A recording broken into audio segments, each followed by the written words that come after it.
What's up, guys? Welcome back to our YouTube channel. If this is your first time joining the channel and you are clicking to see what's going on, we are a performance shop in Antioch, Illinois. We do wild to mild builds. We do a lot of Mustangs, and in this video today, we're going to show you one that is not a Mustang and one that is. So if you're new to the channel, make sure you smash the subscribe button if you like what you see, and like and share this video to your social media and friends. But thanks for tuning in for another episode. If you've been here before, we love you guys, and let's get started with this shop update.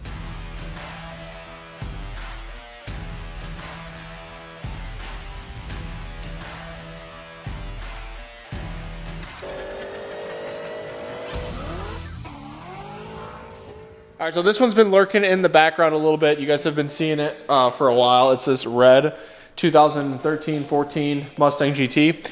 It previously had a Paxton setup on it. It made pretty good power on E85. It's a little bit of a budget build per se. It's kind of, well, we'll just put that up there. So now it's kind of changing. So they're putting a on-3 turbo kit on it. They hurt the motor. They rebuilt the motor. They're putting it together, and they kind of hit a stopping block where they needed a hand to getting this thing really to go back together. So it still looks like a mess here, mainly in this area. But we had a lot of work to do to this thing. We had to pull it all apart, retime the cams on both sides. Obviously the primary, secondary, all that stuff needed to be retimed. They put this on-3 turbo kit on, and now that we're getting involved in it, there's so much that's just wrong. So I'm gonna just put a quick before and after shot of what the engine bay looks like kind of right now and what it looked like when we picked it up. And I'm still not even happy with what it is, but you have to draw the line somewhere. So this is where it's at so far. We did have to make a bracket to move this stuff. So I took the factory bracket that normally holds this fuse box in place and this ECU, because it won't fit with how this is set up, and I chopped and welded it up so we can kind of like reposition the ECU. It's I just painted it. I had some really good welds on this. I'll have to post a picture of them because I'm really proud of them. But and I kind of cut them up and welded them together. And what this is going to allow us to do is this goes in the car. If we're looking at the engine bay, it goes like this. So the ECU will kind of stick right next to the fuse box. I'll show you again. So this is going to like relocate like up and over. Normally it's back in this corner a little more. And it'll hold now this ECU up and over like this. So it's away from everything that's super hot. Before it would sit almost straight up and down, and you can't put it there because you can't plug in the ECU with this here, and then it sits down against the exhaust. So that ain't gonna happen. So now we got about 3 inches away from everything. The only thing that's gonna suck is tying up all these harnesses. One of them is really short, so you see we took the backing clip off so we can kind of get it to bend a little bit better. And then the other two are really long, and now they don't need to be as long. So that kind of sucks, but we'll get it tied up so it looks halfway decent. We had a new battery in it. They had all this extra wire inside the car, so we shortened that up. We got to unscrew that. I was playing with it and screwed it up. So we still got to address that. Maybe just cut that shorter, mount that fuse on the firewall over there. We don't have a PCV set up yet. They had 3 hoses all linked together. Like, this whole side was such a mess before. So we remade this hose end, realized that all the hose ends that they have made are not assembled properly or tightly. So we're working our way front to back and going over all those. We mounted the vacuum block with some riv nuts, and we have a lot of small stuff up front, but the turbo kit is 100% on. All the V-bands are tight, everything's tight. They told me I had to trim the headlight. Well, that wasn't the case. I just needed to trim the frame rail some more, so we got that all clearanced up. This does have a bumper exit option, so we got to clearance the, drill a freaking hole in the bumper for it. The only upside to having the fender exit is I had room to put the trans cooler where the rear muffler goes. So I'll show you guys that, because that's about all that I've done underneath it, aside from put a Lentec adapter on the 6R80 so I can put cooler lines on it.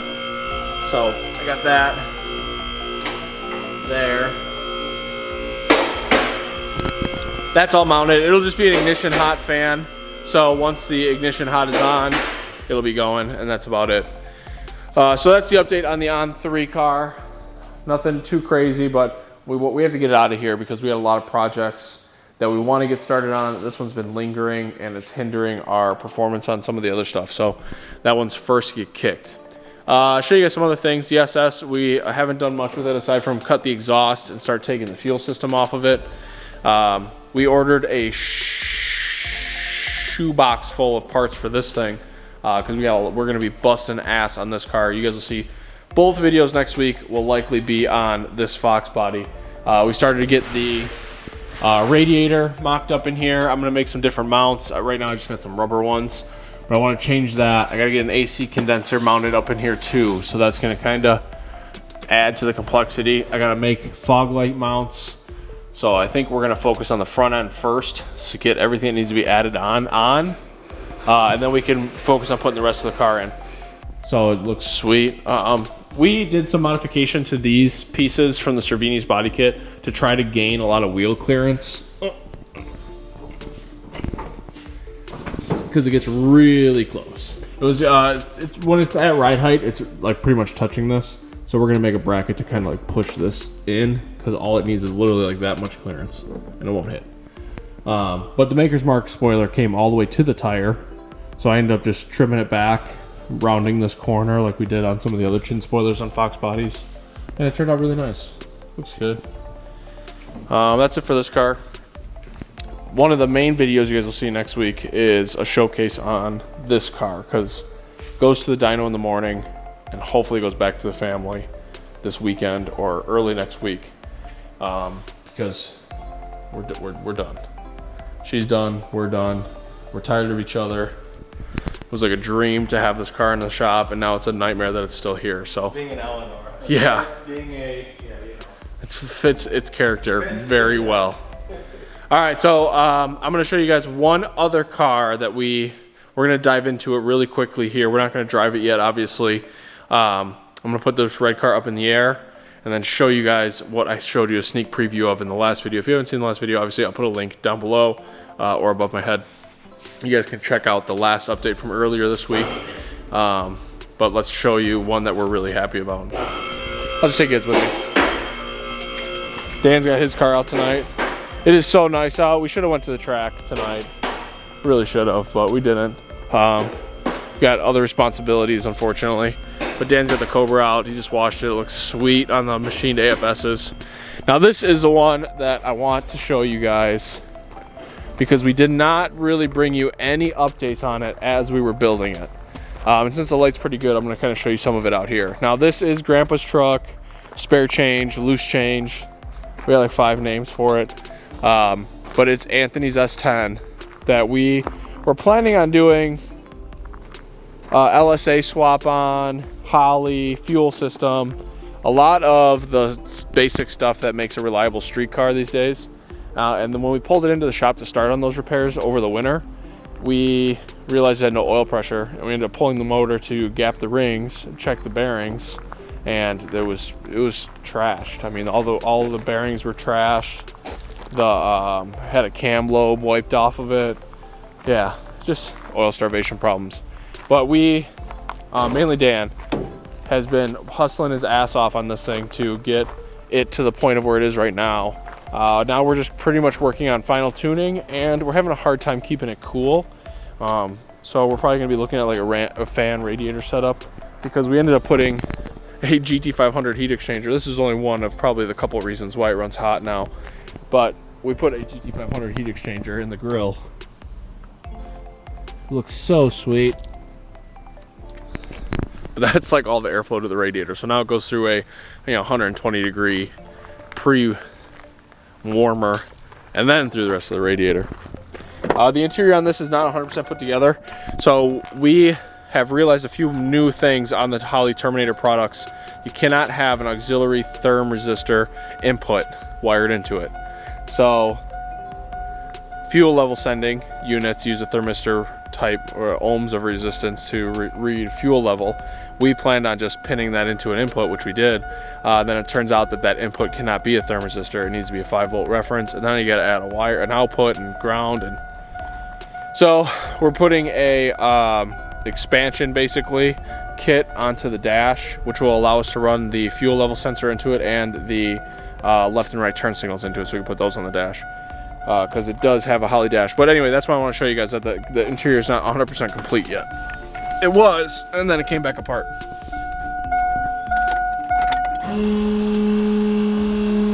Air motive stealth pump, screaming away. It's not too bad when it's running and driving, but it's obnoxious on startup. That dash is so sweet, as always. We're still working on the tune-up, so don't judge me on how it starts, especially because it's the coldest that we probably started it in. I'm thinking it's going to be a little lean, but we'll see what happens.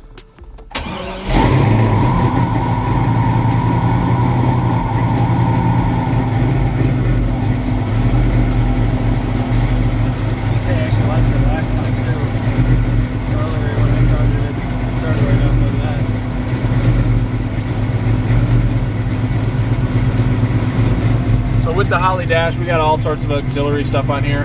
This is an intercooler pump override, so it turns the intercooler pump on and off. So with key ignition, we can run the pump, cool it down. Oil pressure on this side, or temperature on this side, oil pressure here. We got the fan lights, so when the fans are on, those are on. Speed. This is a Terminator X Max, so it has trans control. So that's why we have trans temp, speed. You can put a handful of other things in here. The gear is right in the middle here. We got an air fuel ratio and manifold air temp and then boost itself. So that's what we have on this dash so far. It's actually running pretty good. We'll pull inside, kind of give you guys a walk around of what it looks like so far, and then that's going to be it for this video.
I'm not sure there's much more that needs to be said about this thing, other than it is freaking sick.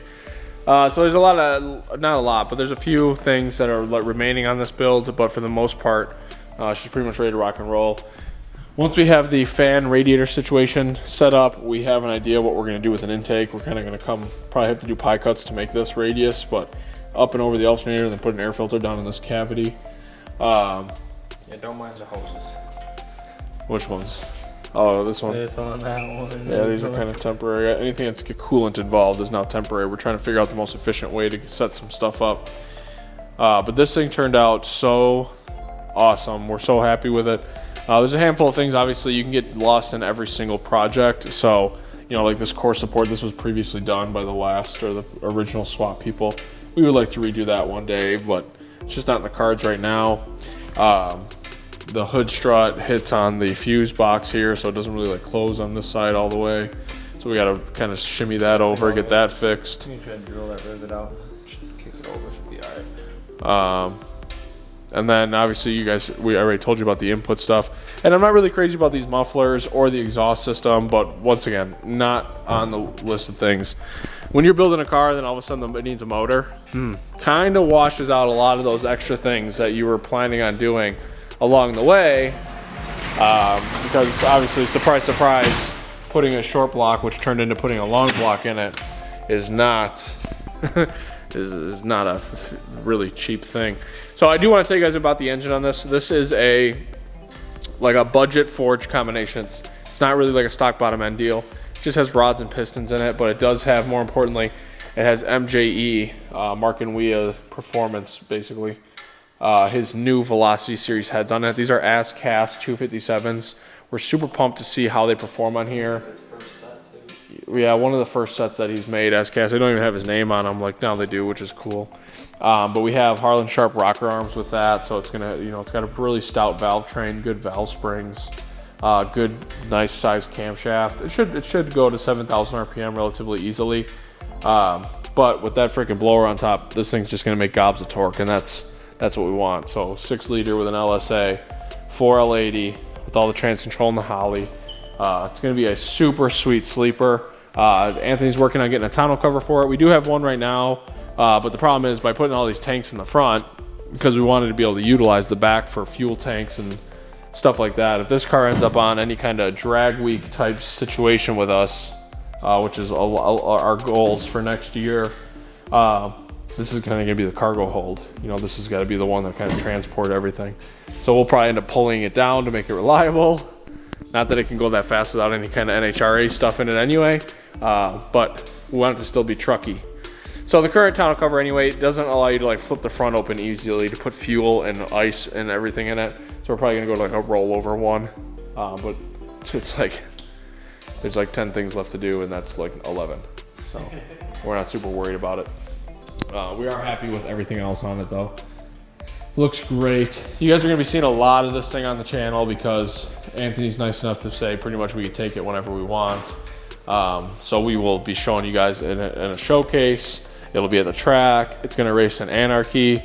We're hoping it's competitive in the 10R80 class, and seeing as that it's an LSA car that you can pretty much launch off the foot brake, it should be pretty consistent too. So you guys saw last year, it went 13.0. And we were running these pro bracket radials on the same sleeper wheels, so that's what it'll be on again this year.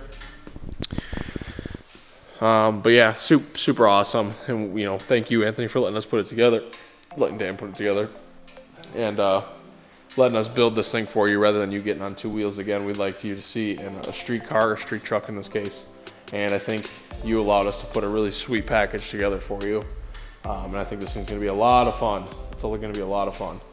And literally everybody comes here, and obviously there's some sweet cars, 454 SS, freaking Eleanor, a beautiful GT500 drag car, Mike's drag car, the Fox body from heaven, pretty much. And everybody loves the S10. They're like, oh yeah, these are all so cool, but man, this thing's bitching. And we think that's like the coolest factor about this truck. And we don't see many. We haven't been able to find really any LSA swapped S10s. Obviously S10 swap is already like a niche thing, but an LSA one is really rare. So maybe this thing will get a Kong in the future because it's kind of got all the supporting mods to do it. It's got a double keyway crankshaft and stuff like that. Or maybe it just stays like this and becomes a driver and just put a little bit of nitrous on it or something if we want to spruce it up anymore. But once it gets fans radiator situated on this thing, she's ready to go. We're not going to push it so hard. We don't want to break it all the time. We just want to do burnouts. Yeah, I was saying Anthony's thing. No wooded everywhere. Yeah. All right, but I think that just about wraps up this video. So like I said, I want to bring you guys 2 videos a week. So here's number 2. And then once again, I want to bring up our new series that we're going to be starting here really, really soon. But we need your help to do it, which is going to be the Streetcar Showcase. So we want to showcase local builds. We don't want to go nationwide, but we're definitely going to be starting local, especially for this year. It doesn't matter what you have. It doesn't matter if it's an LSA swapped S10, a freaking fresh ass 496 big block 454 truck. All these cars that we build obviously qualify, but it does not have to be built by us. So if you have a car of your own that you built in your garage, it doesn't matter how you got it. But if you think it's cool, we'll think it's cool. We're not biased towards, we're biased towards Mustangs, but we are not set that any of these cars need to be Mustangs. We just want to show it off, and you'll get a boosted promotion on both Instagram, Facebook to spread anything that you would like about it, and obviously get a YouTube on video to boot to show your friends and family. So if you have something that's cool or worth showcasing, please hit us up in our email, which is streetcarshenanigans@gmail.com. I'll put a link in all that stuff down below so you can find us on Facebook or wherever you prefer, so we can get you on the list for our streetcar showcase. We already have a few people who have reached out, so thank you guys for doing that. We're gonna start organizing this and kind of getting the data together so we can start knocking these out. We'll probably start with like our cars, just so we can kind of see how the logistics of the test drives go. We were originally thinking that we wanted to go meet people in their area, but that's going to really hinder on if you guys have a safe place to drive the cars. Obviously here we have our test drive route. We kind of know the people in the area. So if we're going to do over the speed limit once or twice, I'm not too worried about it here. We have good roads. We have a good 5-mile test drive. So I would almost like to have everybody come to the shop every time, but I understand that could be inconvenience. So anyway, those are the details that we'll have to work out once we start getting rolling on this stuff. But once again, thank you guys so much for watching the channel. And if you can, please share this to your Facebook page or share a picture of the thumbnail on Instagram so we can get some more people pouring into the channel as we really amp it up for 2021. And we will see you guys next week with a lot of Loch Ness updates. All right, thanks again, guys. We'll see you later.